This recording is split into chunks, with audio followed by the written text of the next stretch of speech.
Shalom, Bapak Ibu. Sebelum kita membaca firman Tuhan ini, mari kita berdoa. Mohon anugerah-Mu ya Allah kepada kami, di dalam kami membaca dan merenungkan firman-Mu ini. Dalam nama Yesus Kristus kami berdoa. Amin. Bapak Ibu, khotbah epistel untuk minggu ini terambil dari Yesaya 61 ayat 10 sampai dengan Yesaya 62 ayat yang ketiga. Demikian firman Tuhan. Aku bersukaria di dalam Tuhan, jiwaku bersorak-sorai di dalam Allahku. Sebab Ia mengenakan pakaian keselamatan padaku dan menyelubungi aku dengan jubah kebenaran, seperti pengantin laki-laki yang mengenakan perhiasan kepala, dan seperti pengantin perempuan yang memakai perhiasannya. Sebab seperti bumi memancarkan tumbuh-tumbuhan, dan seperti kebun menumbuhkan benih yang ditaburkan, demikianlah Tuhan Allah akan menumbuhkan kebenaran dan puji-pujian di depan semua bangsa-bangsa. Oleh karena Sion aku tidak dapat berdiam diri, dan oleh karena Yerusalem aku tidak akan tinggal tenang sampai kebenarannya bersinar seperti cahaya dan keselamatannya menyala seperti suluh. Maka bangsa-bangsa akan melihat kebenaran-Mu, dan semua raja akan melihat kemuliaan-Mu, dan orang akan menyebut Engkau dengan nama baru yang akan ditentukan oleh Tuhan sendiri. Engkau akan menjadi mahkota keagungan di tangan Tuhan, dan serban kerajaan di tangan Allah-Mu. Biasanya seseorang akan mendapat pujian jikalau dia mempunyai kelebihan di atas rata-rata pada umumnya.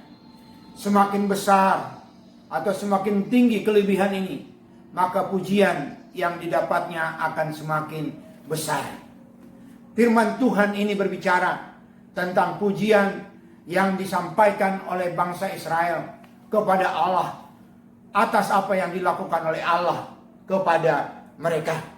Mereka bersorak-sorai atas pertolongan Tuhan dalam pembebasan mereka dari penawanan orang Babel, dan mereka dipulihkan oleh Allah, dan mereka diangkat oleh Allah ke tempat yang tinggi.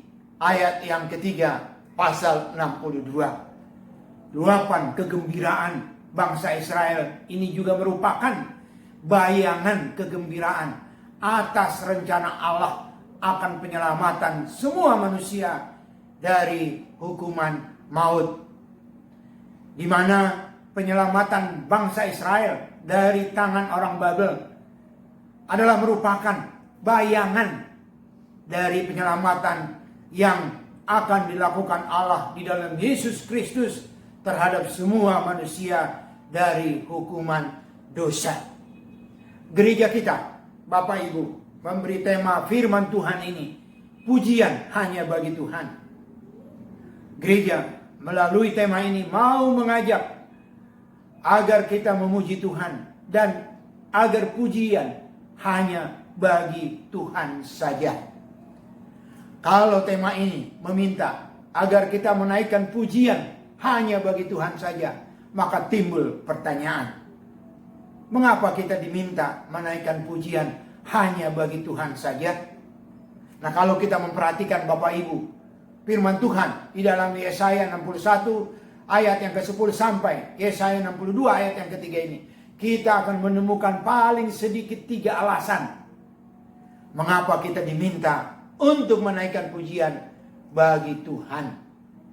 Alasan yang pertama, mengapa kita harus memuji Tuhan adalah karena Tuhan menyelamatkan kita. Yesaya 61 ayat yang ke-10.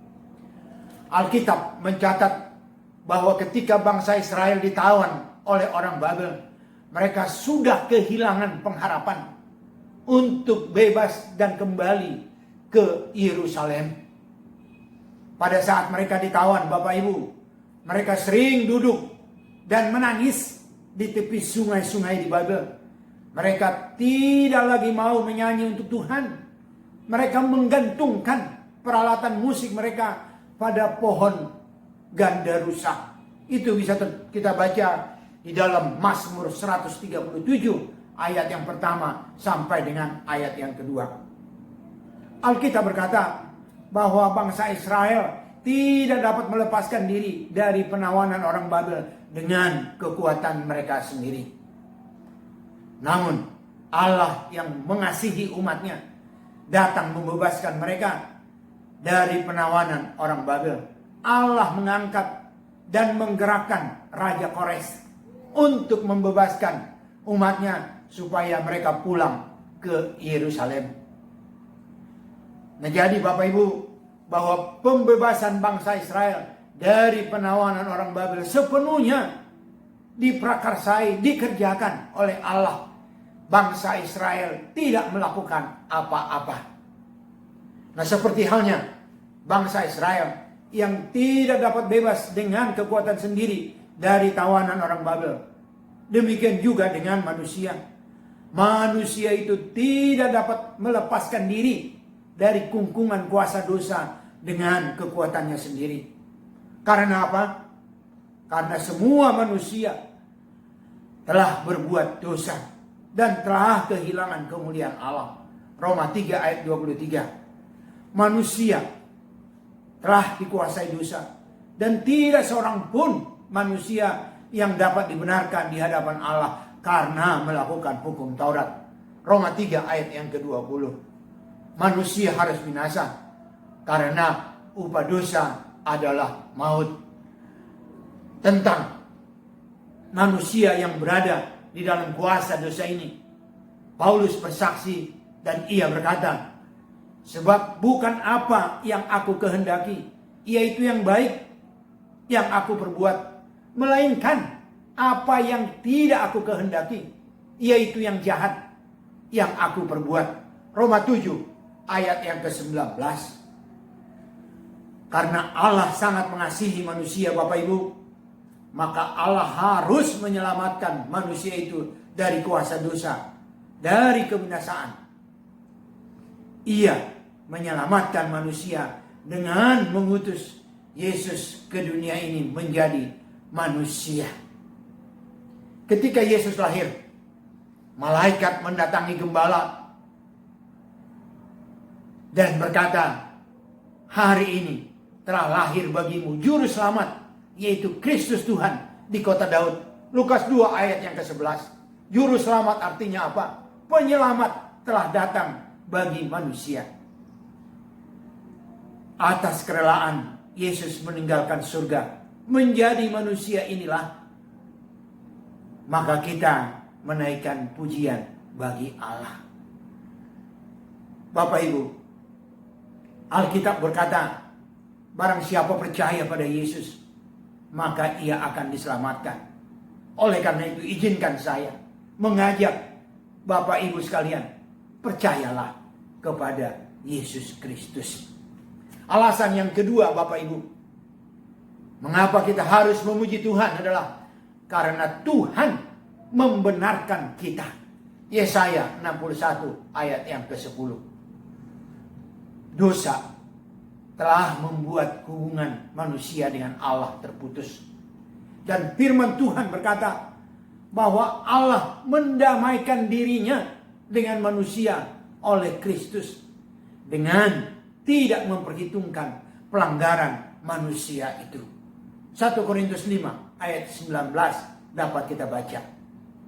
Allah adalah kudus, Dia adalah Allah yang benar adanya, sedangkan pada manusia tidak ada kebenaran sama sekali. Nah, sehingga untuk mempertemukan dua kondisi ini yang saling bertolak belakang ini, Allah harus membenarkan manusia itu. Allah harus menguduskan manusia itu, yaitu melalui darah Yesus Kristus. Nah, kalaupun manusia dapat bersekutu dengan Allah, itu bukan karena manusia itu layak, bukan karena benar di hadapan Allah, tetapi karena dilayakkan, karena dibenarkan Allah semata-mata, yaitu melalui penebusan, pembasuhan darah Yesus. Darah Yesus membasuh, menyucikan dosa kita, sehingga kita layak, sehingga kita benar di hadapan Allah. Hikmat Allah, kerendahan hati Allah inilah yang membuat kita menaikkan pujian bagi Allah. Dan hanya bagi Dia pujian tersebut. Mungkin ada di antara kita yang berkata, saya tidak layak di hadapan Allah. Saya penuh dengan dosa. Saya mau berkata saat ini Bapak Ibu sekalian, jangan khawatir. Allah sangat mengasihi engkau. Datanglah kepadanya. Telah tersedia darah Yesus untuk membasuh dosamu, agar engkau dibenarkannya, agar engkau layak di hadapannya. Alasan yang ketiga Bapak Ibu sekalian, mengapa kita harus memuji Allah adalah karena Tuhan meninggikan kita. Ayat yang ketiga pasal 62. Orang yang telah diselamatkan Allah dan yang telah dibenarkan Allah itu akan menjadi mahkota keagungan di tangan Tuhan dan serban kerajaan di tangan Allah. Kita orang-orang percaya akan menjadi alat yang penting di tangan Allah, akan menjadi mahkota dan serban bagi raja, di mana mahkota dan serban merupakan dua perangkat yang sangat penting bagi seorang raja. Orang percaya akan menjadi orang penting dalam menghadirkan keberhasilan dalam suatu pemerintahan. Kita akan diangkat, ditinggikan Allah, dipakai Allah menjadi alatnya untuk menyatakan perbuatan besar ke dunia ini. Seperti firman Tuhan dalam 1 Petrus 2 ayat yang ke-9. Tetapi kamulah bangsa terpilih, imamat rajani, bangsa yang kudus, umat kepunyaan Allah sendiri, supaya kamu memberitakan perbuatan-perbuatan Allah yang besar, yang telah memanggil kamu keluar dari kegelapan kepada terangnya yang ajaib. Pujian bagi Allah yang berkenan memakai kita untuk memperkenalkan Dia ke dunia ini melalui perkara-perkara besar yang dikerjakannya melalui kita. Mari kita memuji Dia, Bapak Ibu sekalian, karena Dia berkenan memakai kita, menyatakan kebesarannya ke dunia ini. Saya akan menyimpulkan firman Tuhan ini, bahwa firman Tuhan ini adalah pujian bagi Allah atas anugerahnya pada manusia. Dan kita diminta agar menaikkan pujian bagi Allah. Ada 3 hal mengapa kita memuji Tuhan, yaitu karena Tuhan menyelamatkan kita. Yang kedua, karena Tuhan membenarkan kita. Dan yang ketiga, karena Tuhan meninggikan, mengangkat kita. Amin. Mari kita berdoa. Terima kasih Tuhan, anugerah kasih setiamu, penyelamatan, pembenaran, dan melayakkan kami menjadi alat Tuhan. Terima kasih, mampukan kami Tuhan menaikkan puji-pujian melalui hidup kami ke hadirat-Mu. Dalam nama Yesus Kristus kami berdoa. Amin. Sampai bertemu pada khotbah epistel minggu depan. Amin.